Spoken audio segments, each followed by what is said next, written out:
Hola, ¿qué tal? De nueva cuenta nos encontramos en este podcast, el lado amable de los impuestos y del derecho.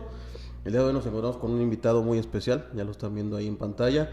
Si están en Spotify, ahorita vamos a pasar a presentarlo, un gran amigo, compañero de profesión, colega, hemos coincidido en estos últimos años más. Entonces, el día de hoy tenemos este gran invitado para hablar de un tema muy importante. Estamos en el mes de abril, las declaraciones anuales de las personas físicas, ¿no? Entonces, por ahí es un tema importante. Si bien es cierto, todos tenemos algún contador, algún asesor de confianza, pues es necesario que usted como empresario, si es que nos está escuchando, aquel contador o egresado que vaya saliendo también, si de rebote le cae este tema, pues es importante esta declaración anual. En marzo pasaron las declaraciones anuales de personas morales, pero entramos al periodo de declaraciones anuales de personas físicas, que si bien somos el grueso de la población, los asalariados, pues es importante tener en cuenta todo lo relevante a este tema, ¿no?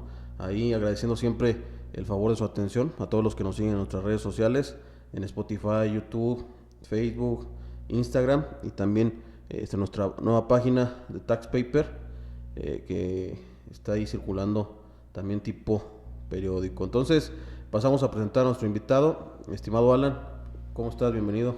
Muchas gracias, Raúl, muchas gracias por la invitación, gracias por la presentación. Amigo, gracias por este tiempo que tenemos aquí para platicar un poquito sobre el tema. Te platico un poquito. Mi nombre es Alan Omar del Río Ortiz, soy maestro en fiscal, soy también abogado y contador público certificado, y actualmente estoy con el cargo en el Colegio de Contadores Públicos de Michoacán como presidente de la Comisión del Sector Empresas y ONGs, el cual, pues, su función es estar un poquito en contacto o tener una interacción con las empresas para que también conozcan la parte del contador, ¿no? Que no crean que el contador es una elite que estaba separada, sino que principalmente, pues, estamos para servir a las empresas, para darles asesoría y para que sus servicios o el servicio que prestemos sea el mejor para las empresas, que tengan mayor rentabilidad y sobre todo, pues, tener en estos tiempos actualmente que la actualidad, pues, ha sido más inquisitiva, pues tener más seguridad. No decimos al 100% porque no sabemos o nadie puede hablar de un 100%, pero que tengamos un poquito más de seguridad de las operaciones que estamos haciendo y que las estemos llevando bien.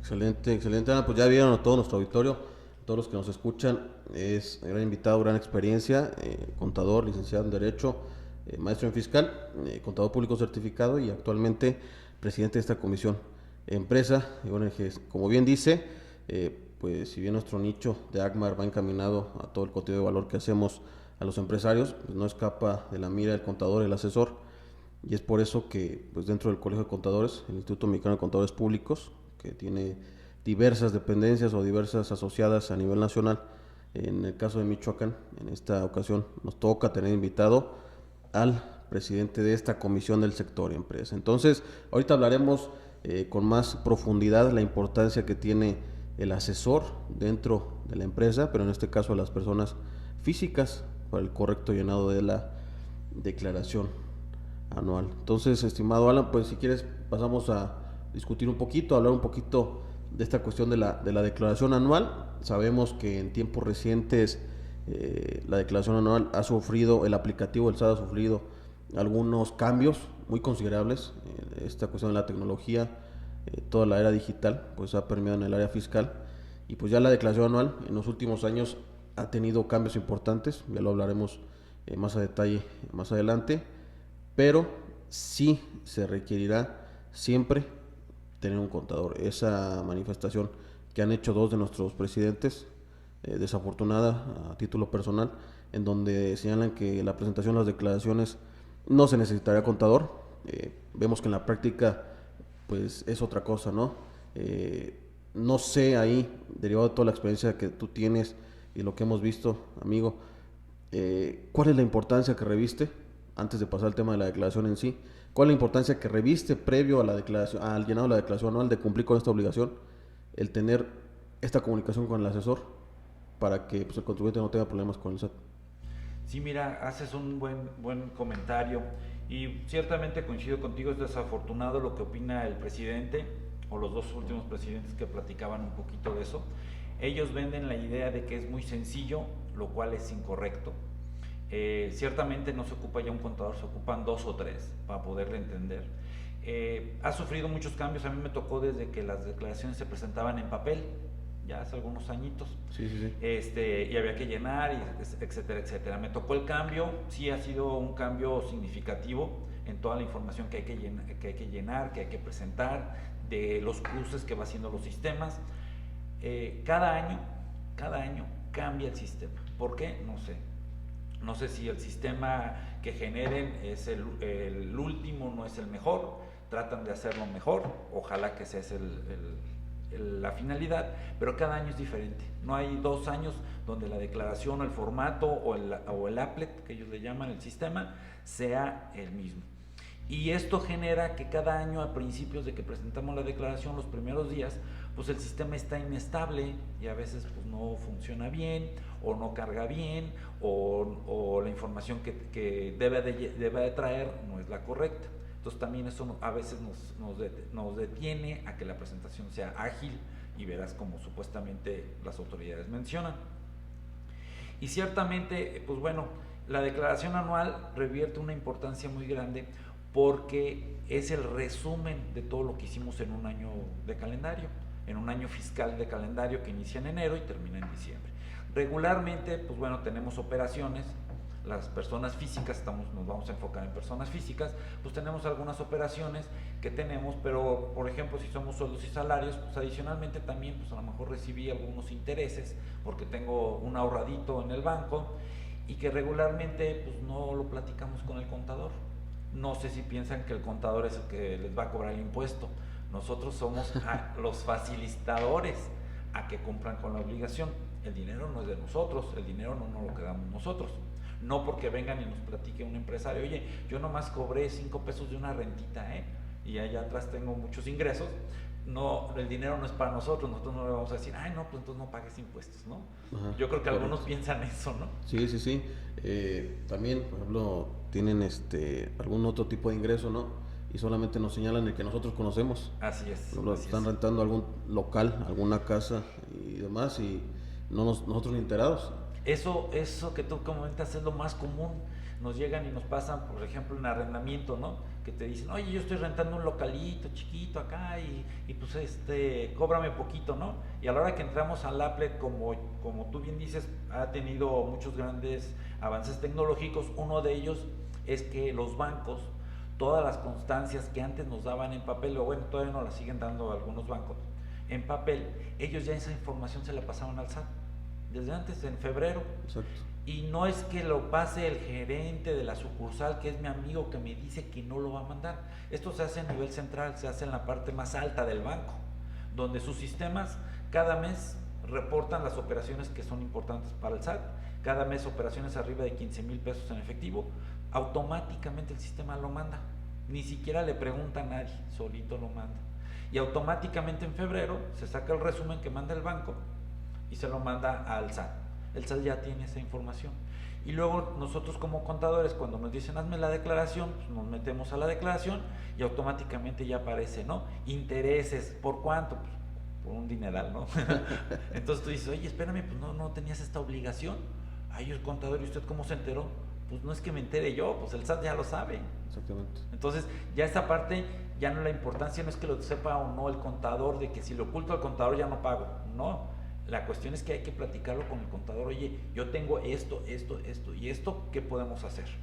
Exactamente, hay un dicho, amigo, y lo conocemos nosotros en el argot, esta cuestión de que el contador es igual que un sacerdote en la religión católica, en donde tienes que confesarle todo. Así es. Y más últimamente que ya el SAT, a través de la facturación electrónica, a través del notario, de diversos convenios que tiene el SAT con otras instituciones, sabe todo de nosotros, Así es.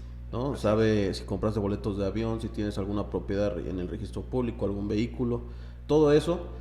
Si el notario también lo declaró, pues aparecen ya hasta locales o casas que hayas vendido y que el contador conoce. Fíjate eso que comentas, una anécdota que nos pasó un cliente, actividad empresarial normal, le sacamos su declaración, bueno, estamos trabajando su declaración y nunca nos dijo que vendió un terreno. y llega y estaba preguntándonos, oye, ¿y la devolución? ¿Y la devolución? ¿Y la devolución? Pues no ha llegado, se nos hizo raro. Y entrando revisando, de repente nos llega una revisión de auditoría directa. Oye, tenemos este oficio, en aquel momento todavía no lo hacían llegar por notificador, nos notificaron el oficio, fuimos a revisar, y pues ¿qué pasó? Pues es una declaración demasiado sencilla como para que me la estés auditando. Y pues nosotros llegamos con nuestras cajas de papeles y todo, nos dijeron, no, mira, no te preocupes, contador, no va por ahí. Tu actividad empresarial, va, excelente. Bueno, está bien, no nos dijeron excelente, ¿verdad? Está bien, pero ¿qué crees? Te faltó meterle la enajenación de un terreno. ¿Perdón? Sí, aquí tenemos un fulanito tal, el notario nos dijo que el señor vendió un terreno en tantos millones de pesos. Y ese terreno, si lo metemos a la declaración con todo lo que debe, pues en lugar de saldo a favor, pues al señor todavía nos debe como 50,000 o 60,000 pesos. ¿Qué hubo? Híjole, pues nos fuimos para atrás, oye, espérate, pues eso no lo sabíamos. Pues ahí vamos con el cliente, oye, ¿qué crees? Pues en lugar de que te devuelvan, pues que hay que pagar. Es que vendiste un terreno. Pero es que pues el terreno lo vendí por allá como por marzo, pues hace un chorro. Sí, puedes, pero es de enero a diciembre. Y el que tú no me lo platiques a mí, pues no significa que el SAT no lo sepa. Al contrario, pues aquí sí iniciaron facultades de comprobación, ahí estuvimos negociando un poquito la multa por el error, por omisión, etcétera, etcétera, que al final del camino, pues bueno, se logró que, ¿cómo se llama? Que fuera el efecto menos perjudicial para el cliente. Pero al final de cuentas, esto pudiera desencadenar en una bronca más grande. Sí, amigo, y no sé si te ha tocado que, por ejemplo, a nosotros que nos tocó brincar del papel, bueno, a mí no tanto, pero ahí empezamos a hacer nuestra práctica muy joven, sí. Brincar del papel a lo electrónico, hemos encontrado cierta resistencia del contribuyente, contribuyentes ya mayores, en donde es que yo así siempre lo hacía, ¿no? Sí. Y el SAT no se va a dar cuenta, y pues no voy a declarar estos ingresos, los voy a meter en una cuenta no fiscal, y todo ese tipo de cosas que a lo mejor ya la nueva generación, los millennials, los nuevos emprendedores, tienen un poquito más de, no conciencia, sino más, no temor también, no podría decirlo así, pero tiene un poquito más de conocimiento ya de la tecnología y de los alcances que pudiera haber, ¿no? Exactamente. Entonces le cree más al contador diciéndole, mira, es que el SAT ya sabe todo. Así es. Tiendas departamentales también. Así es. Entonces tarjetas de Liverpool, Sears, todo eso, el SAT ya lo conoce, ¿no? Entonces en eso radica lo que comentaba, la importancia, ¿no? De la comunicación que tiene que tener el contribuyente con el asesor fiscal. Sí, mira, todas esas tiendas departamentales, todas las tarjetas de crédito, por obligación tienen que emitir un CFDI. Entonces los estados de cuenta se convierten en un CFDI como si fuera una factura. Obviamente es un comprobante fiscal. Entonces todo el comprobante fiscal pasa primero por el SAT antes de tener el sello. En milisegundos o no sé cómo le llaman técnicamente, pero toda esa información la tiene el SAT. Entonces, al momento que tú recibes un estado de cuenta, vamos a hablar de una empresa, Liverpool, por ejemplo, es un CFDI. Entonces, esa información ya la tiene el SAT. Y si tú lo quieres ocultar a la persona que te va a ayudar a hacer tu información, pues vas a tener ahí problemas. Porque al final de cuentas, como bien lo dices, te tienes que confesar, oye, pues mira, yo cobré unas rentitas por acá, tengo un ingreso por acá en intereses, vendí un terrenito o me heredaron. Aquí hay un tema también muy importante, por ejemplo, en el tema de las herencias y las donaciones. Vamos a hablar, la herencia pues es a partir de que existe un fallecimiento, y la donación pues es entre dos personas vivas. Regularmente se dice incorrectamente, no me heredó en vida, eso no existe, eso se llama donación. Correcto. Porque bueno, en el argot así lo dice, ¿no? Donación es un acto entre dos personas, uno decide entregarle a otra persona a título gratuito u oneroso. Y la herencia surte efectos después de la muerte, por eso es la diferencia. Y regularmente algunas personas reciben pues que un terrenito o que la casa familiar pues ya se divide, etcétera, etcétera, y está exenta hasta el día de hoy. Esperemos que así siga, porque lo que hemos escuchado a lo mejor cambia esta circunstancia, ¿no? Exacto. Pero ahorita está exenta, pero una de las condicionantes para que sea exenta es que esté manifestada en la declaración anual, y si no lo haces pierde la exención. Entonces supongamos que a mí me heredan o me dan en donación una casa que vale 6 millones de pesos, y yo digo pues está exenta, el notario me dice sí, es casa habitación, está exenta, y además es donación, no pagas nada más traslado de dominio, que ese no tiene exenciones, y y yo me quedo con la casa, no pasa nada. Y pasan 1, 2 o 3 años. Recordemos que las facultades de comprobación son a los 5 años y me toca el SAT, oye, pues ¿de dónde te hiciste de una propiedad de 8 millones de pesos? Que a lo mejor eso valgan en ese momento. No, pues me la regaló mi mamá o mi papá, me la donó. Ah, pues está padre. ¿Y dónde me dijiste? No, pues el notario. No, ¿tú dónde me dijiste? No, pues no lo dije. Ah, pues ¿qué crees? Como es tiempo pasado y las declaraciones son autoaplicativas, que quiere decir que tú mismo eres el que vienes y me declaras lo que tú quieres, y como no lo declaraste, hoy no puedo decir que es una donación, hoy tengo que decir que es un ingreso omitido. Y te van a cobrar impuestos por una adquisición en bien, que estamos hablando de una propiedad de 8 millones de pesos. Exactamente, que son los famosos datos informativos, ¿no? Que muchas de las veces se nos escapa tanto al contribuyente como al asesor. Exactamente. En donde pues ya hablaste de los donativos, las herencias, los préstamos muy importantes también. También es un tema muy importante los préstamos. Acabamos de vivir o estamos viviendo en un tema de pandemia, no se ha acabado, oficialmente no se ha acabado, nos hemos a lo mejor relajado, no sé, pero estamos en pandemia, en donde, si recordemos el año pasado, los negocios duraron 4 o 5 meses completamente cerrados, donde había que pagar nóminas, rentas, etcétera, etcétera, etcétera, necesitaban inyección de capital, y donde pues te conseguías prestado de donde fuera, y el que te prestara. Y hay ciertos parámetros que también tenemos que verificar tanto en la declaración anual de informar, como por ejemplo temas de lavado de dinero, de la ley de lavado de dinero, que coloquialmente se llama así, que hay que cumplir y que a lo mejor no los cumplimos en su momento porque pues, me interesaba la lana. Y yo le voy a decir, oye, pues hazte un contratito, llévalo a ratificar ante el notario, todas esas formalidades a lo mejor las perdimos. Oye, yo ocupo la lana, aquí está, gracias, bye, y voy y pago, ¿no? Entonces hay que regularizar todo este tipo de circunstancias. Obviamente todo esto pues lo tenemos que platicar con su asesor, acérquense a asesores que sí sepan, porque luego pues vemos a asesores que les falta experiencia y no conocen bien esto y dicen, no pasa nada, nunca se van a dar cuenta, ¿no? Pero a la hora que vean que tú gastaste más de lo que te entró, te van a decir, pues ¿quién pagó la pérdida? Exactamente. Y es algo tan sencillo como ver el estado financiero que tú vayas a mostrar, donde traigas una pérdida. Hace rato presenté una declaración donde precisamente encontré una pérdida como de 500,000 pesos de excedente, y dices, bueno, ¿y de dónde sacó para pagarla? ¿Quién la pagó? No, pues sí fueron a través de préstamos o a través de utilidades que ya tenía anteriormente, ok, pero hay manera de justificarlo.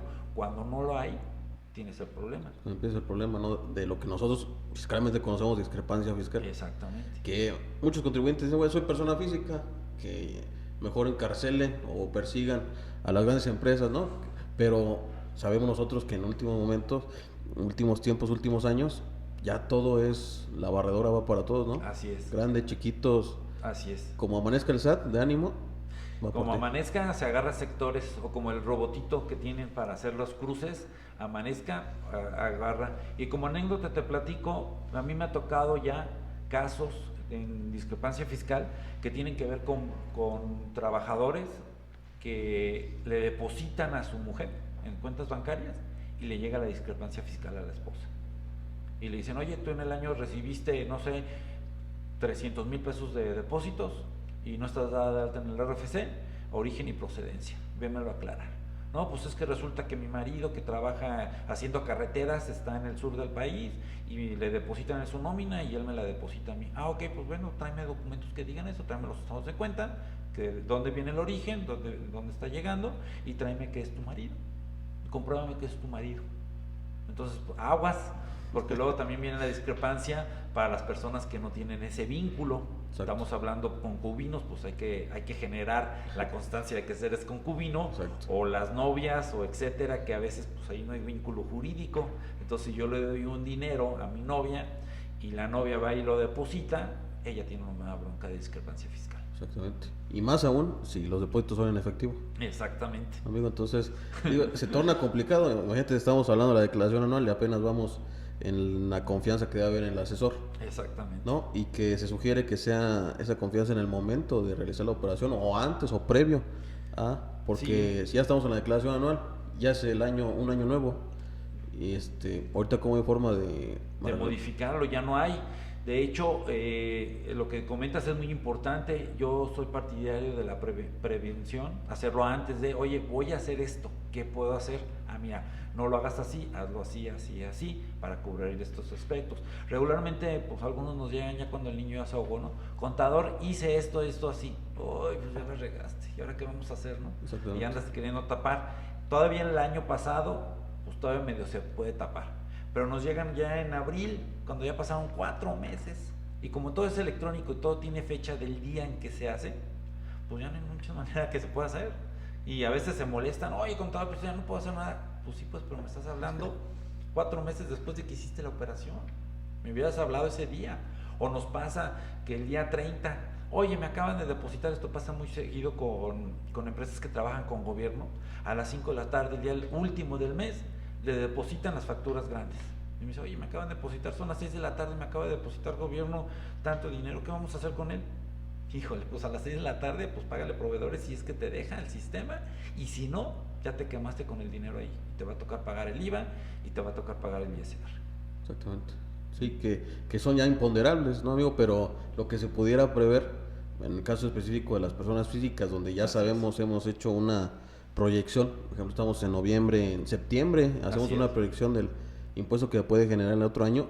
Hay modo de hacerlo, o sea, a través de lo que me dice la ley, de los beneficios que hay, que lo haremos a continuación. Estos beneficios que conocemos todos, que son las deducciones personales, pudiéramos estar aminorando la carga tributaria y a lo mejor en pro de algún ahorro en cuestión de retiro, que ahorita hablarás de ello. Sí. Pero ya estando en abril y nos sale a pagar, ¿ya qué podemos hacer? Ya no hay mucho que podamos hacer. No se puede hacer. Ya no hay mucho. Gran cosa, ¿no? Y eso nos lleva al otro tema, amigo, la cuestión de las deducciones personales, ¿no? Estos gastos que si bien solamente son aplicables a las personas físicas, son diferentes a estas deducciones autorizadas que hacemos mes con mes en algunos regímenes fiscales y que a lo mejor van encaminadas a cubrir ciertas necesidades de las personas físicas en cuestión de salud, por ejemplo. Así es. Algunas cuestiones de vivienda. Así es. También. Y entonces que el legislador ya dispuso ahí para favorecer a las personas físicas que en recientes años también, 2014, se acotaron. Sí. Recordemos que antes de 2014 estas deducciones personales podían ser pagadas en efectivo y sin límite alguno. Y sin límite, así es. Y pues también se hacían grandes, pues perdón por la palabra, pero grandes cochinadas entre algunos contribuyentes. Pero la autoridad va poco a poco acotando, si bien se interpusieron algunos amparos en la cuestión de la limitación o la retroactividad que pudiera haber ganado esos derechos, pues los amparos no prosperaron y actualmente nos encontramos con requisitos de las deducciones personales y con un tope, ¿no? Así es. Actualmente, bueno, como dices tú, hablando un poquito de historia, anteriormente pues no había tope, no había límite y no había requisitos. Simplemente era que tuvieras el comprobante a la fecha de la declaración, eran en papel. Y como tú dices, pues a lo mejor no le pedí, fui al médico, fui al dentista y no le pedí el comprobante porque se me olvidó, pero ya estamos en marzo. Oye, amigo, mira, échame la mano, ya el año pasado me atendiste y pues ocupo ahorita mi comprobante, ¿no? Y ya te expedían el recibo en aquel momento y se podía entrar. A partir de 2014, como bien comentas, cambia una ley de ISR, hacen una nueva ley de ISR, no la reforman, sino hacen una nueva, y en la nueva aparecen ciertos requisitos, entre ellos es que se ha pagado con algún medio electrónico. Ya el que es en efectivo no es deducible. Esto ayuda o les ayudó a la fiscalización también a la autoridad, porque había muchos médicos o muchos profesionistas, ya no hablemos nada más de médicos, pero bueno, son deducciones personales que tienen que ver, que no daban recibo de casi nada de lo que tenían, no depositaban en cuentas. Entonces al tener la obligación de que se pudiera pagar con medios electrónicos, cheque, nominativo, para abono en cuenta o cualquier medio electrónico, transferencia o cualquier tarjeta, débito o crédito, etcétera, pues obligaba a que si ya entraba el dinero a su cuenta, pues ellos también declararan, ¿no? Que pasó un poquito también con las colegiaturas, pero ahorita vamos a ese tema. Entonces, esta obligación pues generó que ya las personas que sí estamos declarando y presentando declaración anual, pues pidieras tu comprobante y llegaras y pagaras con tu tarjeta. Muy al principio nos tocó inclusive, pues es que no tengo para recibir tarjeta, pues entonces ¿cómo te pago? Pues hay en efectivo, ¿no? Ah, ok, lo poníamos en efectivo y aparecía el comprobante como pagado en efectivo y nos aparecía en la aplicación y nos decía, está en efectivo, no lo puedes deducir. Oye, pero pues es que, pues sí lo pagué, pues sí, pero lo pagaste mal. Exacto. O nos pasaba, a mí me pasó en caso particular, que yo iba con mi médico, con mi dentista, y le decía, oye, ocupo mi recibo, le pagaba con cheque, y pues él mandaba a su secretaria a que le hiciera el comprobante, pero la secretaria, por falta de capacitación, etcétera, etcétera, pues agarraba y como el primer número para el método de pago es efectivo, pues se le hacía fácil ponerle número 1, porque si no le pone ninguno, no puede timbrar el comprobante. Timbrar es pasar el proceso de hacer los FDI. Exactamente. Entonces no lo podía timbrar y no nos podía dar el comprobante. Entonces, pues es lo más fácil del mundo, pues le pongo efectivo. Y tan. Y así se iba el comprobante. Entonces tú llegabas, oye, espérame, yo te lo pagué con cheque, mira, aquí está el cheque número tal, y lo cobraste tal, y lo depositaste tal, pero el comprobante decía efectivo. ¿Y qué crees? ¿Sabes hasta cuándo nos dábamos cuenta? Hasta que ya estamos en la anual, ¿no? Hasta que ya estamos presentando el anual y el contador viene y me dice, ¿qué crees? Tus deducciones personales no pasan. ¿Por qué? Porque las pagaste en efectivo. No, ¿cómo crees? Y yo le hice, le pagué y todo. Pues es que aquí dice efectivo. Es que se equivocó. ¿Y qué hacemos? Pues ya no hay mucho que hacer en este ejercicio. Ponte trucha para el otro, o que te cambie el comprobante para este año, o etcétera, ¿no? Entonces, estos son parte de los requisitos. Otro también el limitante. Primero apareció que eran 3 veces el salario mínimo al año, elevado al año, que era un limitante de tope para gastos médicos. De hecho, habla de 3 fracciones, uno de ellos son gastos médicos, los cuales no podían rebasar de ese monto para poder hacer deducibles esos gastos. Posteriormente hubo, como tú dices, muchos amparos, hubo muchas quejas y se modificó la ley a que fueran 4 salarios o el 10% de los ingresos acumulables, el que nos conveniera más. Esto tuvo también sus problemáticas porque yo tengo algunos clientes que son personas ya de edad mayor, donde pues el monto de sus ingresos es pequeño, no es tan importante. ¿Por qué? Porque ya están jubilados, pero el monto de sus gastos en salud es muy alto. Muy alto. ¿Por qué? Porque gastan en medicina, que la medicina, déjame decírtelo, no es deducible. Lo dice el artículo textualmente, las medicinas no son deducibles, salvo que aparezcan en una factura de una intervención quirúrgica. O sea, quiere decir que me operaron, ocupo medicamento, ahí sí sería deducible. Pero si yo voy a la farmacia y pido una factura, esa medicina no es deducible. Y lo dice el artículo literal, textualmente, ¿no? Me ha pasado que muchos contadores les dicen a las personas físicas, amigos, ya ves que todos tienen un tío contador que es bien bueno y que no les cobra nada, o que les cobra 100 pesos, no sé si estudiaron o no, y bueno, ya ese es otro tema, pero los que sí estudiamos, vemos y precisamente revisamos que es textualmente, las medicinas no son deducibles. Exactamente. Y el contribuyente, pues se enoja con nosotros, es que tú no me lo quieres hacer deducible si yo gasto un dineral en medicinas, mira, casi compran en la farmacia al mes, ¿no? Y pues es entendible, son personas de edad avanzada que tienen varios tipos de problemática y que sí gastan mucho dinero en ese tipo, pero no es deducible. O los estudios que se hacen, hay personas que se hacen estudios pues 2-3 veces al año por su necesidad y que llegan a rebasar inclusive el tope de los ingresos, el 10%, o inclusive hay personas todavía que están más complicadas que requieren intervenciones quirúrgicas que pues cualquier cosa del corazón, un bypass, etcétera, etcétera, pues ya estamos hablando de inclusive de millones, ¿no? Y que te dijeran, oye, pues me gasté $1.5 million en una operación del corazón con de esto que le abren, no me acuerdo el nombre, que les abren las venas, etcétera, y que te llegan con la factura grandotota y te dices, ¿sabes qué? Pues nada más te puedo meter 3 salarios, porque pues ingresos tampoco traes, o 4 salarios, y 4 salarios pues son 120,000, 140,000 pesos, una cosa así, pues casi se infartan, ¿no? Porque me dicen, oye, pues yo me gasté todos mis ahorros, o sea, ya no son ingresos, son ahorros en la salud y no los puedo deducir. Exacto. Y así es como está pasando, o sea, y así está la ley, pues no es que el contador no quiera, pues es que no se puede. Sí, que fue un choque en 2014, nos tocó vivirlo ahí dentro de Prodecon. Sí. Como tú lo comentas, o sea, veíamos a contribuyentes que tienen enormes gastos en la cuestión salud. Sí. Y que vean limitado ya con ingresos pequeños, por ejemplo, ingresos de 100,000 pesos por jubilación. Así es. Donde solamente a lo mejor podrían hacer deducible 10,000 pesos y sus gastos ascendían a 50,000, 60,000 y pues no podrían hacerlo. Que justos, que como dice el dicho, justos pagaron por pecadores, ¿no? Que, repito, se hacían muchas, pues no sé si decirlo, planeaciones, a través de esos comprobantes en papel, donde a lo mejor llamábamos o llamaban al médico, oye, ¿cuánto te sobraron de tu blog? Para que me expidas esta situación.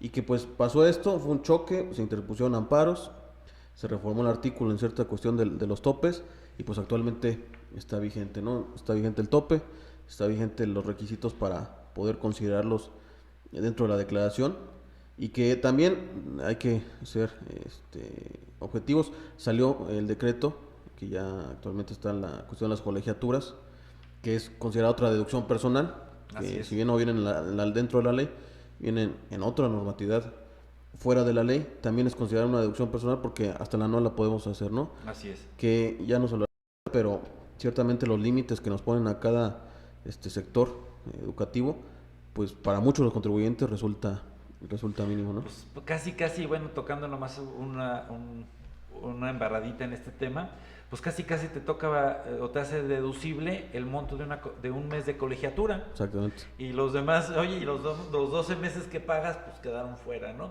Pero también obedece un poquito a tener el control. Hace rato platicábamos del control de los doctores, que no daban recibo, no acumulaban, etcétera, etcétera. Y esto también fue un poquito para las escuelas. Muchas de las escuelas estaban consideradas como no contribuyentes, y por lo tanto pues no emitían comprobantes oficiales, o eran comprobantes internos, ¿no? Y no reportaban los ingresos que tenían que hacer. Al ver esto, creo que fue en la época de Calderón, me parece, cuando él fue presidente. Fue culpa de Calderón, ya ves que está de moda. Él fue el que otorgó. Antes no eran deducibles, de hecho antes no existía esta deducción, como bien comentas. Salió como parte de un decreto, no estaba incorporado, y era un beneficio, pero el beneficio era que pues tenías que tener un CFDI, y que tenías que tener todos los CFDIs, y después le pusieron un tope. No me acuerdo ahorita los montos, pero pues son cantidades como de 10,000 pesos al año, donde pues tú dices, pues son 1 o 2 meses de colegiatura. ¿Te sirve? Pues sí te sirve.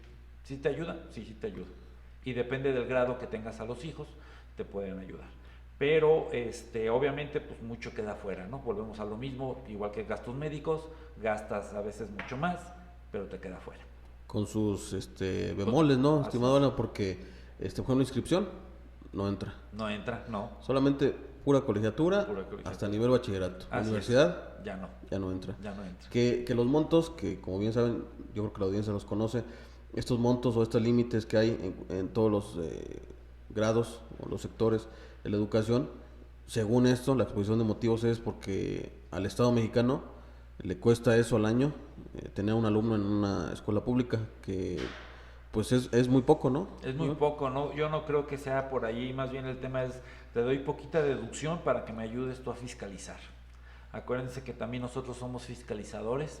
¿En qué sentido? Pues bueno, al obligarnos a cumplir con ciertos requisitos para nuestra propia deducción, nos obligan a que yo sea el que revise o el que fiscalice a mi proveedor. Volvemos al mismo caso. Yo a la escuela, pues yo le tengo que exigir, oye, escuela, yo quiero hacer deducible la colegiatura de mis hijos, dame un CFDI. Es que si no es CFDI no lo puedo hacer, o sea, dame un CFDI. Entonces yo estoy haciendo funciones de fiscalización, que eso no le cuesta al Estado, es una fiscalización gratis, por decirlo así. Exactamente, que esa fue la justificación precisamente en 2014, cuando, como comentabas, se eliminó la antigua ley de CR, se creó esta nueva. La justificación fue esa: necesitamos ayudar al Estado a fiscalizar porque se nos está yendo mucho dinero, ¿no? Entonces se pusieron esos límites en la cuestión. Nos pagan por eso. Exactamente, se pusieron los límites en las deducciones personales, se puso más límites en las donatarias autorizadas, creó este decreto en 2013 por ahí, sí. Y poco a poco se ha ido pues orillando a que sea el propio contribuyente o relacionado al contribuyente el que esté fiscalizando como tal a los contribuyentes entre sí, ¿no? Así es, y luego nos peleamos entre nosotros, entre particulares, ¿por qué no me diste el comprobante? Porque el comprobante no lleva todos los requisitos. Yo he tenido, y bueno, a lo mejor me salgo un poquito del tema, pero he tenido muchas experiencias cuando nació el comprobante 3.3, el CFDI, que venía clave del producto. pues resulta que cuando vas a comprar o empresas constructoras que iban y compraban, oye, pues la clave del producto pues me la estás poniendo mal, o me estás poniendo mal el pago en efectivo con el pago de una sola exhibición, o por definir que no es compatible por definir pagado en una sola exhibición, automáticamente no coincide, tendría que decir por definir y pago parcial. Pero si ya le estoy poniendo que es pago en una sola exhibición, yo le tengo que poner qué método o qué use para pagarlo, ya sea transferencia, efectivo, etcétera. Esto no lo entienden las personas o no lo conocen. Y luego si tenemos a la persona que está atendiendo, que a lo mejor está pensando en el novio, que está pensando en su receso, que está pensando que va a comer, pues a la hora que te hacen los comprobantes, pues te los hacen todos por ningún lado. Y te peleas con él, o sea, vas con el proveedor y te peleas, te llegan a decir, no, pues es que contador, usted no es contador de nada, usted no sabe ni qué decir, si el sistema me lo permite, se puede. Pues no, esa no es una justificación, ahí está la ley, ¿no? Exactamente. Entonces sí hemos tenido muchos problemas en ese tipo y nos mandan a pelearnos entre nosotros para precisamente que se dé esta fiscalización, ¿no? Sí, sí, sí, oye, si no me lo das, o el complemento de pago, por ejemplo, ahí está uno llamándole. Oye, ¿qué? Pero ese es otro tema, ¿no? Entonces, la cuestión de las deducciones personales, retomando el tema, sí, amigo, es de gran importancia, puede aminorar sí, la carga tributaria, sí, sí, pero sí tiene que ser consciente uno de que tiene que cumplir los requisitos que hemos hablado, ¿no? Así es. Mira, antier presenté una declaración y precisamente eres un arrendador y precisamente a través de las deducciones personales le generó, porque obviamente su pago provisional mensual se está pagando su ISR, normalmente paga su IVA, paga su ISR y le generó un saldo a favor casi de 60,000 pesos. Analizándolo, pues fue motivo de precisamente de una deducción personal. Una deducción personal que no hemos platicado y te comento es la que hay de unos seguros de retiro. Ese seguro lo venden las instituciones financieras, está bueno, es interesante. ¿Por qué? Porque tú estás apostándole a tu seguro de retiro, te lo van a entregar cuando cumplas, me parece, más de 60 años y ciertas condiciones que es el seguro en sí. O sea, no lo pongo hoy y mañana me lo regresan, sino tengo que cumplir ciertos plazos para que no me lo puedan dar, y ese seguro es deducible hasta 152,000 pesos. Entonces, directo. Entonces, si yo lo contrato, automáticamente, bueno, el año pasado lo contraté, a la hora de entrar a la declaración ya está ahí, pues automáticamente eso me lo disminuye de mis ingresos acumulables y me genera un menor impuesto, y los pagos provisionales que yo ya realicé se me convierten en un saldo a favor. Exactamente, que es muy importante que todos los contribuyentes conozcan estas deducciones personales. Así es. Porque no me dejarás mentir, amigo, hemos encontrado cuando clientes vienen con nosotros, dicen, es que yo no sabía eso, contador, ¿no? Sí. No me dijo mi otro contador, no me habían dicho, yo no sabía, y gasté muchísimo en tema de salud, por ejemplo. Así es. ¿No? Entonces, es importante que el contribuyente los conozca, se cumplan con los requisitos y se informe, ¿no? Porque si no lo hacemos, pues seguiremos a lo mejor con la carga tributaria, que hay que hacer uso de los beneficios de la ley. Tú y yo estamos de acuerdo que hay que hacerlo en el marco legal, que pudiera a lo mejor, repito, disminuir el impuesto, ¿no? Sí, mira, hablando un poquito, y a lo mejor nos vemos ya más filosóficos, ¿no? Pero un poquito de las deducciones personales tienen un poquito su origen en en los derechos humanos. Toda persona tiene derecho a la salud, que es uno de los derechos humanos consagrados en la Carta de Derechos Humanos que está en las Naciones Unidas, y dentro de eso también habla que hay una renta mínima o un ingreso mínimo que tiene que servir para garantizar lo mínimo vital de las personas. Entre todas las legislaciones del mundo existe esta parte. En México está reconocida a través de estas deducciones, que es decir, ok, de lo que tú ganes, que tú acumulas, tú tienes derecho a este tipo de deducciones de impuestos, porque se supone que es lo mínimo vital. De ahí nace un poquito, que no es como en otros países, que a lo mejor en otros países te dicen, mira, de tal a tal monto no pagas nada, y de aquí para adelante empiezas a pagar. Acá en México te dicen, tú acumulas todo, pero si me cumples ciertos requisitos, pues tienes estas deducciones. No sé cuál sea mejor o cuál sea peor, pero pues hay que aprovecharlos. ¿Por qué? Porque es nuestro derecho humano. Sí, que hay que, por ejemplo, otro tipo de gastos, en la cuestión del transporte escolar, que puede hacerse pues ocioso ya, en la cuestión de que pues tiene que ser declarado obligatorio, ¿no? Por la escuela. O sea, ese tipo de requisitos que tienen algunas deducciones personales, pueden llegarlos a ser como pues inservibles, porque qué tal si no es obligatorio el transporte escolar, ya no es deducible. Ya no es deducible. Así es. O la cuestión de los gastos funerarios. Ese es un tema, gastos funerarios es un tema muy interesante porque ahorita con la pandemia y pues desgraciadamente pues hemos tenido muchos decesos. Creo que no estamos diciendo nada que no sea. Exacto. Y muchos empresarios están preocupados precisamente pues con los servicios funerarios, o sea, qué va a pasar después, o que si me pasa, pues ya no dejar el problema, ¿no? Y muchos van y contratan, obviamente las personas de los servicios funerarios pues están vendiendo su servicio, ¿no? Y ellos no son fiscalistas, ellos no estudiaron fiscal, a ellos les dicen tú tienes que vender y a eso se dedican, entendiendo desde ese punto de vista. Ellos te dicen, no, es que es deducible y tú pagas a lo mejor 50,000, 80,000 pesos en un servicio funerario, inclusive a futuro, porque tú vas previendo, oye, pues si pasa, lo hago futuro. Pero y les dicen, es deducible, y nos llegan a nosotros, oye, aquí está, y esto es deducible, y ya me vas a dar saldo a favor. Oye, espérame, no, es que, ¿qué crees? La ley no dice eso. La ley dice, para empezar, habla de una limitante de un monto, y es un salario mínimo elevado al año. Si lo calculamos, son como menos de 30,000 pesos. Exactamente. Por ahí, números más, pesos más, pesos menos. Ese es el tope. Pero ¿qué crees? El tope es que hasta que lo uses, porque si lo compraste a futuro, no lo haces deducible cuando lo pagues. Lo haces deducible hasta que lo uses. Oye, pero cuando lo use, pues voy a estar muerto. Sí, pero tu haber hereditario o tu caudal de bienes y de derechos, y deudas, tendrá que pasar por un proceso de sucesión. Y la sucesión también se declara en una declaración anual.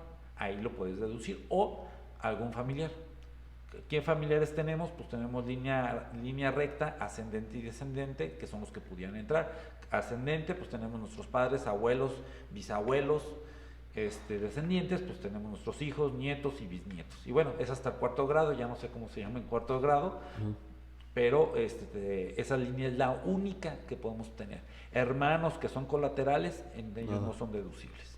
Sí, que son requisitos específicos, repito, Alan, o sea, sí estamos de acuerdo que son, dependiendo del mínimo vital de estos derechos humanos, y que a lo mejor deberían tener acceso a todos los contribuyentes, ¿no? Pero los requisitos se convierten en cosas técnicas que si no tenemos bien estudiadas, bien conocidas por nuestro asesor, pues prácticamente no nos van a servir de nada. Exactamente, estoy de acuerdo contigo. Muchas veces, vuelvo a repetir, nos venden los servicios como una gran oportunidad de deducir, pero resulta que están muy limitados y la deducción ya no se convirtió en algo tan atractivo a lo mejor, porque pues ya los servicios funerarios pues son muy caros, o a lo mejor nunca te pasa nada, toca madera, no nos pasó nada, pues ya metí ahí 80,000 pesos, 50 o 100,000 pesos, X, Y, Z, pero están ahí pendientes. ¿Para cuándo? Pues cuando los use. Exactamente. Y es incierto el cuándo, ¿no? Que lo mismo sucede con los créditos hipotecarios, ¿no? Así es. Que los intereses los vas a poder hacer deducibles. Así es. Pero lo que no conoce el vendedor, la gente, es que son los intereses reales, ¿no? Así es. Una vez que le aplicas la inflación a los intereses nominales. Así es. Y que vienen las constancias, ese también es un tema interesante, porque nos llegan muchos, oye, es que yo puedo hacer deducible los intereses que estoy pagando. Sí, cierto, es que pagué un dineral. Ok, ¿cuánto? Pues 200,000 pesos, vamos a poner un ejemplo. Sí, pero ¿qué crees? Con la inflación que está bien alta y con todo el rollo, porque además la inflación también subió, pues resulta que de los 200,000 pesos, pues nomás te voy a hacer real, pues nomás te voy a hacer 30,000 pesos. Oye, pero pues es que eso no me sirvió de mucho. Pues es que así es. Que eso sucedió en 2018, como recordarás. O sea, teníamos constancias de intereses de 200,000, 300,000. Así es. Y no tenía nada de interés real a qué deducir. Así es. ¿No? Y el contribuyente se enojaba con... Ese es el tema, cuando no sabemos, pues te enojas, dices, oye, pues es que yo sí los pagué. Sí los pagaste y estoy de acuerdo contigo, pero en el cálculo pues no nos da beneficio, no nos da deducción. ¿Y ahí qué hacemos? Exactamente. Sí. Exactamente, que también cabe decir que estas deducciones personales pudieran orillarme a tener un saldo a favor, pero no es que la deducción personal en sí o el gasto que yo haya hecho es el que se me regresa, ¿no? No. O sea, tengo un ingreso, menos ese gasto, disminuye la base. Así es. Y Qué bueno que tocas eso nos ha pasado. Mira, hace tiempo yo estuve dando clases en la Universidad Latina de América, en contabilidad, y tenían módulos de apoyo a declaración anual que ponía el SAT en diferentes módulos, en la de Michoacana, en varias universidades estaba este servicio, ¿no? Y nos tocaba, a mí me tocó una vez apoyar ahí a la atención y llegaban muchas personas precisamente diciendo eso. Oye, yo soy asalariado y quiero mi devolución. A ver, tu devolución, ¿por qué? Primero hay que entender, la devolución es cuando pagamos de más. Vamos a hablar un poquito de asalariados, ¿no? Que es un tema donde más se pudieran dar este tipo de cosas. En asalariados yo tengo mi patrón cada periodo, estamos hablando periodo semana, quincena o mensual, dependiendo de cómo sea el tipo de trabajos o la forma en que se hagan, el patrón hace un cálculo. Ese cálculo determina si hay un impuesto a pagar o no. Se llama retención de ISR por salarios. Si el patrón está reteniendo ISR por salarios en cada periodo, al final del año se genera un monto de retenciones anuales. Si el cálculo de esas retenciones es correcto, o sea, se realizó correctamente, no me tiene por qué dar ni saldo a favor ni saldo a cargo. ¿Por qué? Porque se hizo correctamente. Exactamente. Pero si el cálculo que hizo el patrón, por algunas consideraciones, por algunas cosas que cambian sobre el subsidio, la aplicación, tarifas, momento de las tarifas, ya teníamos muchos años que no se modificaban las tarifas porque no teníamos inflación mayor de 2 dígitos. Eso también hay que decirlo. Ya estando en nuestras nuevas etapas, pues ya las inflaciones son mucho más altas y los cambios de tarifas se están realizando. Pero si el patrón a lo mejor no cambió la tarifa a principios de año, que es muy común, en enero a lo mejor todavía la hacemos con una tarifa anterior, pues me va a generar algunas diferencias. Esas diferencias pueden ser que el patrón me esté reteniendo de más ISR y que al final del año ese ISR de más sería el que sería susceptible de que me regresara. Pero no nada más por decir yo soy asalariado, regrésame mi saldo a favor. No, pues ¿de dónde sale tu saldo a favor? Hay que ver, primero tuviste que haberlo pagado, te lo tuvo que haber retenido tu patrón. Esa es la primera circunstancia. Otra circunstancia que nos topaba mucho es de que, por ejemplo, en profesores, que era el caso que teníamos ahí, tenían 2 patrones, o cualquier trabajador que tenga 2 patrones, el subsidio para el empleo solamente es para un solo patrón. Es decir, yo trabajo en la mañana y en la tarde. Mi patrón de la mañana me aplica el subsidio para el empleo y no me genera inclusive retención o una retención pequeña en mi nómina. Pero el patrón de la tarde, yo le tengo que avisar como trabajador que tengo otro patrón y que no me aplique el subsidio. Yo creo que nadie lo hace, o yo creo que ninguno de estos trabajadores que están en esta circunstancia lo realiza. Y es una obligación del trabajador hacerlo. Avisarle. Inclusive hay formatos en la página del SAT ya hechos, ya nada más para que le pongas el nombre y lo firmes, avisándole, oye patrón, yo tengo otro patrón y te pido que por favor no me apliques el subsidio. Como no lo hacen, al hacer el cálculo y tener 2 patrones y meterlo al sistema, el sistema dice, te dieron un subsidio al empleo que no te correspondía. Entonces, ese subsidio al empleo que no te corresponde, automáticamente, ¿qué pasa? Se convierte en un saldo a cargo. Y entonces dicen, oye, me iban a dar devolución, ahora me sale a cargo. Sí, porque tú recibiste un dinero que no te correspondía. Entonces, exactamente. O sea, que el impuesto lo tienes que pagar mensual o anual. O sea, exactamente. No hay escape. Si tú tienes 2 patrones y te están aplicando este subsidio, que salió ahí en inicio del 2000 con este presidente Vicente Fox, así es, que era crédito al salario antes, ya cambió a subsidio al empleo, donde pues soy buena onda, yo gobierno, papá gobierno, y le digo al patrón, oye, si tienes ciertos trabajadores que ganen el mínimo, hasta esta cantidad, en lugar de retenerles impuesto sobre la renta, pues les das pues un dinero. Así es, a cuenta mía. A cuenta mía, ¿no? Así es. Y eso lo puedes tú considerar el patrón para tus pagos, ¿no? Así es. Pero este subsidio, igualmente en los beneficios que hay en la ley, tiene sus limitantes, tiene sus características que hay que cumplir. Así es. ¿Cuál es una de ellas muy importante que mencionas? Pues que es por persona, por trabajador, no por patrón, o sea, por trabajador. Así es. Por trabajador tengo me corresponde cierto límite de subsidio. Si ya junto los ingresos de los 2 patrones, obviamente ya no voy a tener el subsidio o vaya a superar los límites. Y hay otro tema ahí, fíjate, lo acabas se me acaba de venir a la mente, hay otro tema muy importante que no lo conocen las personas y que regularmente lo toman o no lo toman, es que cuando tengo el pago de personas físicas, se realiza a través de una tarifa progresiva de un monto de 0 hasta 500 pesos, 544 es el primer rango, así sucesivamente hasta llegar a 1,000,000 de pesos, que es la tasa más alta del 35%. De ahí va subiendo progresivamente el impuesto. Cuando yo tengo un solo patrón, estoy en un rango y me aplican esa tasa. Cuando tengo dos patrones, un patrón me va a hacer un rango conforme lo que él me está pagando y el otro patrón en un rango conforme lo que me esté pagando. Pero el anual, ¿qué creen? Sumo los dos ingresos acumulables y me sube de rango. Por obvias razones, estoy teniendo más ingresos. Entonces, el patrón me retuvo, ojo, me retuvo con un rango pequeño. El patrón 1 y el patrón 2 con un rango pequeño. A la hora que lo sumo, ¿qué pasa? Pues me subo de rango. ¿Y qué va a pasar? Pues tengo que pagar impuestos. Entonces, en lugar de que me devuelvan, pues tengo que pagar. ¿Por qué? Porque tengo dos patrones o dos o tres actividades. Vamos a ponerle el caso que ya no nada más soy asalariado. Soy asalariado, tengo arrendamiento, tengo intereses, enajené un inmueble, ya tengo cuatro capítulos en una declaración anual.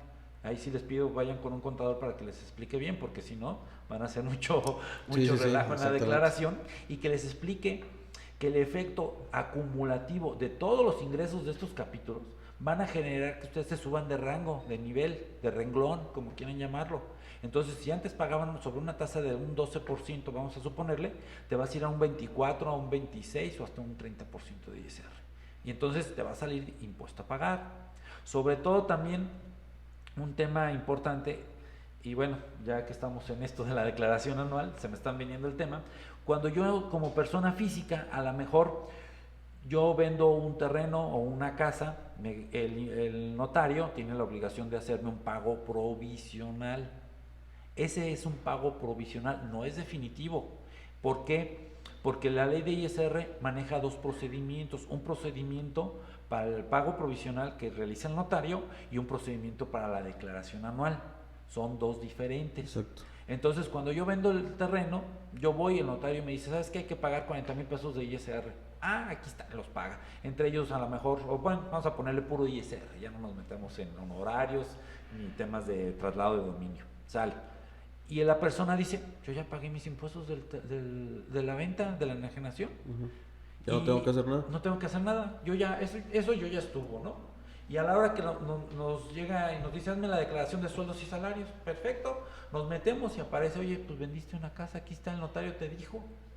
Sí, pero yo ya pagué impuestos. Sí, pero ¿qué crees? Ese fue pago provisional y el procedimiento es sobre la ganancia no acumulable. ¿Y qué crees? En el anual se hace a través de la ganancia acumulable. Es un procedimiento diferente. Entonces, a la hora que tengo dos ingresos, automáticamente, y no es por afirmar tajantemente, pero casi te va a dar a pagar. ¿Por qué? Porque son dos ingresos diferentes.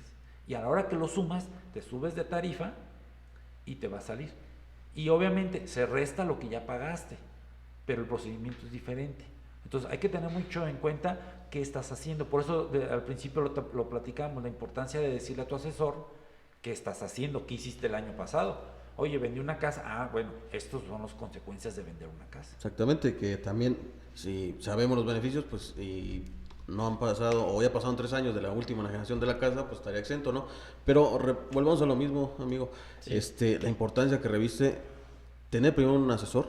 Así es. Y segundo, tener la comunicación con él, porque de nada vale tener el asesor más fregón que pudiera haber en fiscal, pero si no sabe los movimientos que has hecho durante el año, eso y nada es lo mismo, ¿no? Así es. Y la cuestión del saldo a favor, como bien lo explicabas, da por haber pagado de más. Así es. Durante el año, y al hacer el cálculo anual, me da un impuesto menor y sobre eso da el saldo a favor, ¿no? Así es. Que las devoluciones automáticas es todo un tema, amigo, no me dejarás mentir.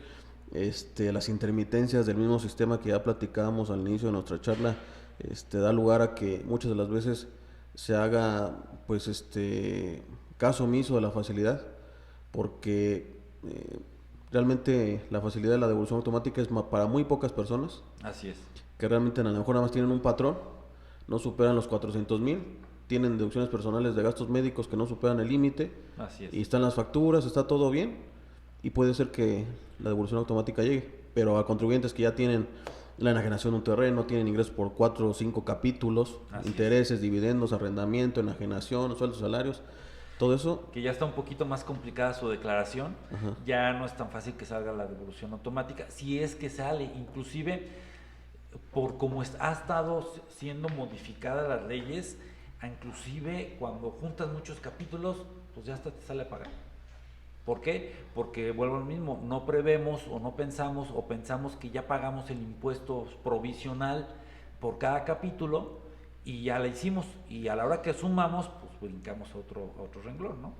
Exactamente, que repito, la cuestión de la devolución automática año con año es un dolor de cabeza para todos los contribuyentes. Así es. Si bien es cierto, la autoridad asegura que se puede regresar de 5 a 7 días hábiles o 10, que no lo dice nada oficial, simplemente está la facilidad, pues muchas de las veces tenemos que irnos a la devolución manual y ya esperar los plazos, ¿no? Así es. Con todo lo que conlleva.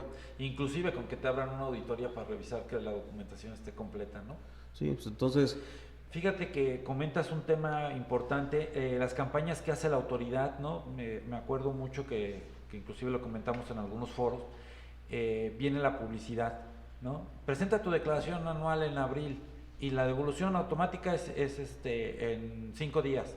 Y quieres que te devuelvan, presenta tu declaración anual, pero así como dando un hecho de que te van a devolver. Y las personas creen, presento mi declaración y me van a devolver. Ya lo hemos platicado, no necesariamente hay un saldo a devolver. Exactamente. Y lo que nos lleva al otro tema, ¿no, amigo? Esta cuestión de que el SAT, a través de todos sus sistemas, haya logrado ya que la declaración esté prellenada, y ahorita nos dirás a profundidad qué es esto, pero que ya con un solo clic la autoridad promocione que con un solo clic se envía la declaración y no necesitas contador, no, que volvemos al tema inicial. Entonces, ya se prevía esto en 2012, 11, que grandes estudiosos de esta materia nos decían que vamos a llegar a un día a esto. A esto, que realmente la profesión de contador pudiera estar tocada de muerte, porque pues ya los sistemas iban a hacer todos, pero pues nos damos cuenta en el transcurso de la charla que realmente no es así. No, mira, sí, lo han comentado durante muchos años, yo lo he escuchado durante muchos años. Creo que la función del contador no está de muerte. El contador es mucho más que llenar declaraciones. Se nos ha asimilado, ahora sí aplicando términos fiscales, ¿no? Se nos ha asimilado a que somos llenadores de declaraciones. Pues eso, me decía un cliente, pues es que para llenar una declaración yo la lleno, son sumas y restas y la pongo y tan. Yo quiero tu experiencia, yo quiero tu know-how, yo quiero tu planeación, porque también planeamos patrimonialmente qué efecto me puede generar, qué efecto no me genera. A lo mejor mi visión es que si yo vendo una casa hoy la quiero vender mañana otra vez, pues ya no puedo, tengo que esperarme 3 años, como bien hace rato comentamos, para que sea exento, etcétera, etcétera, ¿no? Cosas que tienen más valor que una suma y resta, porque las sumas y restas pues las hace un sistema, bien lo acabas de decir. Por eso yo creo que el contador tiene mucho más valor que sumar y restar, y mucho más valor que llenar una declaración. Ciertamente, como te decía, cada año la declaración ha sido modificada. Este año pues viene prellenada, ¿no? Pero viene con una situación, ahora viene prellenada, bloqueada. Antes venía prellenada, y si los datos que estaban allí no eran los correctos o no eran los míos, por lo que sea, yo quitaba y decía, esto no me interesa, y yo la lleno con mis datos que yo tengo, con mi documentación comprobatoria, donde digo cuáles son mis ingresos, mis gastos, y determino mi resultado fiscal. Pero actualmente ya no, aparece cerrada o bloqueada. ¿Qué quiere decir esto? Que si yo quiero modificar mis ingresos, no los puedo modificar. ¿Por qué? Porque vienen automáticamente cargados de mis pagos provisionales. Por eso es muy importante lo que estábamos platicando, que tengas un buen asesor que te asesore en tus pagos provisionales mensuales, porque de ahí la suma de tus pagos provisionales pues se hace la anual. Y anteriormente pues decíamos, pues no pagué tantos pagos o no hice 3 pagos provisionales, pues ya en la anual vemos, ¿no? Ya le pones como que sí están pagados, y ahora que tenga dinero a ver si los pago o a ver qué hago. Ya no se puede hacer eso. ¿Por qué? Porque ya ahorita nos está pidiendo el sistema que presentemos complementarias, que esperemos 48 horas a que el sistema se actualice, y ahora sí nos puede ir modificando los datos que están. Ya los datos que llenamos manualmente son muy pocos los que nos dejan para llegar al resultado. Ahora, con esta circunstancia, más necesitamos un contador que nos diga, oye, ¿cómo puedo llegar a los números que yo tengo que tener? Porque ya la situación de la declaración cerrada pues no me permite. Pues necesitas a alguien que sí sepa y que te diga, ok, vamos a modificar el pago provisional, vamos a ver en el pago provisional cómo debería de ir para que te dé el efecto que tú estás queriendo. Exactamente, que a la gente que nos sigue y que a lo mejor no ha tenido experiencia en esto, porque puede ser que muchos sean asalariados, mes con mes, ¿no? El contador o el contribuyente tiene que presentar a través de la página del SAT la declaración de impuestos. Así es. Esa declaración, tú pones tus ingresos, tus gastos, el impuesto a cargo si resultara, y vas y lo pagas al banco, ¿no? Así es. De enero a diciembre lo haces así, y en la anual, este año como bien lo señalas, pues ya esos datos que ingresaste mensual, los arrastra a la declaración, los toma, los rescata y los pone en el aplicativo. Así es. Tú ya no puedes borrarle ahí, ¿no? Tienes que regresarte al mes, corregir esa declaración si es que hay correcciones, esperar 48 horas a que se actualice y esperar a que a mí a que aparezca. A que aparezca. Entonces ya no es tan sencillo como borro, ingreso lo que es verídico y ya los pagos provisionales se quedan ahí, ¿no? O sea, ya todo está relacionado desde un CFDI. Así es. La declaración mensual y la declaración anual. Así es, viene ya todo concatenado. Amigo, acabas de tocar un tema creo que importante, el pago provisional para los que no son asalariados, los demás capítulos. Regularmente el contador, vamos a hablar, hace tu pago provisional, te genera una línea de captura y se la mandas al cliente. Yo estilo no pagarlo yo, sino que lo pague el cliente. Correcto. Inclusive ahora con la geolocalización de las aplicaciones y todo, me decían, oye, los contadores vamos a tener problemas. Yo en mi caso no, porque yo no manejo recursos de mis clientes, ellos son los que manejan sus recursos, para que también inclusive estén involucrados y sepan de qué estamos hablando, para evitar cosas que no. Exactamente. Entonces ahora que sean, pues ellos son los que están pagando y ellos son su tema. Inclusive porque hay un tema en la ley antilavado que me tocaría a mí estar informando qué recursos muevo y bueno, a mí no me interesa estar en ese supuesto, ¿no? Pero bueno, a lo que voy, el contador hace su línea de captura, se la entrega al cliente, el cliente, vamos a ponerle por descuido, por lo que sea, se le olvida pagarlo, ya no que no lo quisiera pagar, no lo paga. La declaración está presentada, sí, está presentada la declaración que dice ingresos menos deducciones y sale una cantidad a cargo con una línea de captura. Esa declaración está presentada, pero no está pagada. En años anteriores, con el simple hecho de tener la declaración presentada, aunque no estuviera pagada, se consideraba la declaración y eso generaba que ya la podías usar en la declaración anual. Este año, con la novedad de que si esa declaración no está, aunque esté presentada, pero no está pagada, no es sumada, no es considerada en la declaración. Entonces, ahora sí nos damos cuenta de muchos clientes que pues les mandabas la declaración, tú como contador piensas, pues te la estoy mandando, pues vas y la pagas, ¿no? Exactamente. No es que me la dé el contador y la guardo en el cajón para ver cuándo la puedo pagar, sino que realmente pues es para pagarse. Y que llegabas a veces a lo mejor, presentabas antes la anual porque no lo pedían y después te requerían, no sé, en 3 años, oye, tienes tres líneas de captura que no pagaste y te dice el cliente, ¿por qué no la pagó contador? Pero yo no tenía que pagarla, tú la tenías por qué pagar, pero usted no se fijó porque no había manera de fijarnos. Exacto. ¿Sí me explico? Sí, y totalmente. la culpa pues siempre es del contador, ¿no? Sí. O sea, el cliente es el que guarda el dinero, pero la culpa es del contador. Sí. Entonces, con el sistema actual, creo que, pues bueno, dentro de lo cerrado, creo que sí tiene cierta lógica porque a veces inclusive sumabas pagos provisionales que no habías enterado y que decías, es que en la declaración dice que pagué, no sé, 50,000 pesos, pero si no lo pagué, pero sí tengo la declaración, yo a veces lo sumabas en la declaración anual como dentro de los pagos provisionales efectuados y a lo mejor lo tomabas en cuenta, pero realmente no estaba realizado el pago. Y actualmente la declaración que esté presentada no pagada no se considera. Sí, que volvemos a lo mismo, amigo. Ya toda esta información que tiene el SAT del banco y ya la información, los comprobantes de las declaraciones, lo hemos dicho en varios de nuestros podcasts, lo hemos comentado también fuera del aire, amigo, ya todo es en tiempo real. Así es. O sea, ya no es como antes que esperábamos a que la autoridad llegara al ejercicio en el que estamos para que nos auditara y decíamos estaba atrasada 5 años, después fueron 3 años. Así es. Y ahorita la autoridad ya está casi al día. O ya te puede determinar, oye, el mes pasado tienes una línea de captura, no la presentaste, ¿no? No está pagada y ya me debes tanto. Inclusive te mando actualizada ya la línea de captura con actualización y recargos. Págala, tienes 15 días para pagarla. Exactamente. Inclusive si nos han llegado ya oficios de eso. Sí. Que uno como contador te das cuenta que no lo pagó el cliente cuando le llegan este tipo de cosas. Entonces, oye, pero ¿por qué no lo pagaste? Ay, contadores que no me recordaste. Ay, híjole, pues te tengo que estar recordando cada 5 minutos, oye, hay que pagar. Exactamente. Sí me explico, a veces con nosotros como contadores o como contadores de despacho, a veces es complicado porque no nomás tenemos un cliente.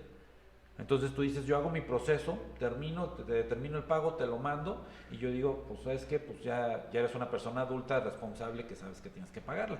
Entonces yo ahí, inclusive pienso, yo ya acabé mi proceso, ya te toca a ti. Exactamente. Sí, amigo, como ves, este tema de la declaración anual da para mucho. Así es. Hemos ahí ya visto pues realmente la expertise que tú tienes en esta área de lo fiscal. Para terminar, amigo, ya para que no se nos haga tedioso por nuestro auditorio, algunas recomendaciones finales que pudieras decirnos. Mira, que tengan mucho cuidado con la declaración anual, que sí la presenten. Hay muchas personas que dicen, no, yo no la presento, yo vendo un terreno, una casa, ya le pagué al notario, no la presento. Preséntala. ¿Por qué? Porque el generar la declaración anual te genera inclusive extinción de facultades de comprobación. Los 5 años, eso te ayuda, por primera parte. Segundo, es un pago provisional que haces ante notario, no es anual, sí tiene la obligación de presentarla anual. Y en los demás casos, por ejemplo, asalariados, pues pudieras pensar que si no rebasa los 400,000 pesos, pues no habría que presentarla. Yo diría, preséntala para el efecto de extinción de facultades de comprobación de la autoridad, en eso te ayuda. Si tienes gastos médicos, que todos tenemos, a final de cuentas, tienes el del niño que se te enfermó, que se te cayó, etcétera, etcétera, algún gasto médico puedas tener, pues mételo, eso te ayuda. Excelente. Y puedes tener a lo mejor un saldo a favor. Siempre es beneficioso que la presentes. Preséntala en tiempo, eso también es una parte muy importante. Este año, como el año pasado, nos dieron una ampliación de plazo. Se vencía originalmente, o por ley se vence el 30 de abril, y nos dieron un plazo 31 de mayo. Entonces, mi recomendación es acércate a un profesional que sí tenga conocimiento de esto. No te agarres a los que venden en Face. Por 100 pesos te lleno tu declaración, que sí vemos, porque luego te pueden meter en más problemas. Recordemos una cosa muy importante que creo que se nos olvida, que la declaración o todas las declaraciones de impuestos llevan aparejada una declaratoria de decir verdad, en la cual nos estamos obligando que lo que manifestamos en la declaración, bajo protesta de decir verdad, los datos son ciertos. Entonces hay que tener cuidado en qué manifestamos.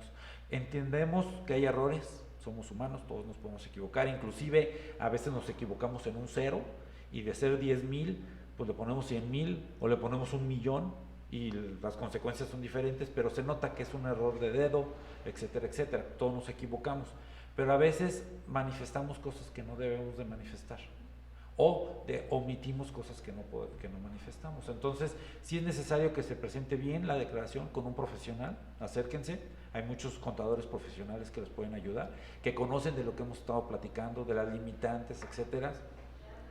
Los que tienen ingresos exentos, que hay muchos que dicen, yo no contribuyo, pero una ama de casa, pero mi papá me regaló una propiedad, o me regaló dinero, porque también eso no hablamos, regularmente hablamos de la casa, ¿no? Exactamente. Que es más común, pero fue y me regaló 1,000,000 de pesos, vamos a poner, el papá rico, ¿no? Viene y me regala 1,000,000 de pesos y me lo deposita en la cuenta.